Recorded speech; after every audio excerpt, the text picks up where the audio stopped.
My sister Pauline had polio in the summer of 1946.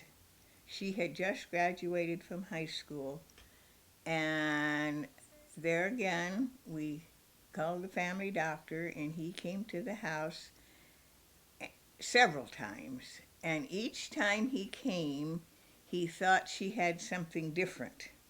He didn't know what she had because polio was just people were just starting to get polio, and he had never had another patient with polio, and he didn't know what it was. And she finally got so that she couldn't feed herself, and so I fed her chicken noodle soup, homemade chicken noodle soup that was supposed to fix everything. And she couldn't eat but just 2 or 3 bites. So I finished her bowl of soup with the same spoon. And she was deathly sick, and we didn't know what was the matter with her, but I ate out of her spoon. I wouldn't do that now. You couldn't hire me to do that now. But anyway, uh, the doctor didn't know really what to do with her, and she couldn't go to Blank Hospital, the children's hospital in Des Moines, because she was too old. And nobody knew, and I can't tell you now, that's been a long time ago, how many days she was sick, and finally the doctor decided she needed to go to Iowa City.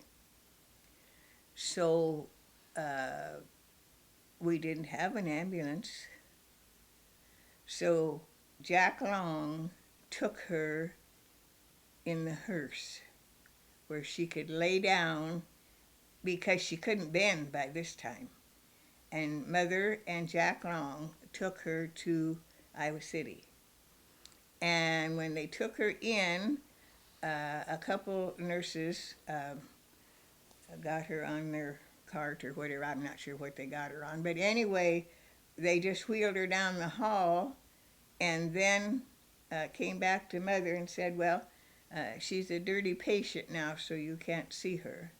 And Mother didn't get to tell her goodbye or I'll see you or anything. Mother and Jack turned around and came back home. And she was in isolation, couldn't see her. Mother would call and they'd say she's just doing fine. And when it seemed to me like it was like 5 weeks she was in isolation, and Mother would call, well, no, we couldn't see her. Nobody could see her. Well, on Saturday, they called and said Pauline was terribly upset because uh, we hadn't come to see her. Well, those days the cars weren't very fast. You had to make arrangements for your chores, and Dad was mowing hay 1/2 mile south, and Mother sent me down. Didn't even have a driver's license, but I drove the car down to the field and told Dad that we had to go to Iowa City. And Dad just stopped mowing right in the middle of the swath that he was doing and came to the house. And we got ready. Well, visiting hours were long over by the time we could get to Iowa City. But they did let us in for just a minute to see her. And when we saw her for the first time, all she could move was her eyes. It was very, very hard on Mother because we thought she'd be sitting up, and they kept saying, oh, she was doing fine. Well, she wasn't doing fine. She could move her eyes, and that was all. She couldn't move her hands or her legs or her head, just her eyes. Yes, she talked. She she could talk, but she couldn't move anything. But according to the nurses, she was doing fine.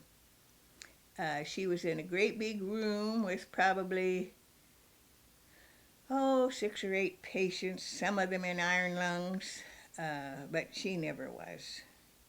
And then when she came home, oh my, I don't know how many more weeks she was there. But when she came home, then Mother would have to get on the floor and stretch her arms and stretch her legs until Pauline would cry. It hurt so bad. Otherwise, she would be stiff. and never be able to use those muscles. But after she came home, uh, How long was she in the hospital? oh gosh, it seemed like a long time. I can't tell you how long she was down there. Several weeks. And the folks would go every weekend, and I didn't always go. I would stay home with Irie. He always stayed home and did the chores. But after Pauline came home, then uh, she would just be walking along and fall down. Her leg would give out, and she finally learned to walk by kind of locking her knee to hold herself up. One time we were in the dime store in Atlantic, and I don't know what we were looking for, just nosing around, I guess, and she fell down.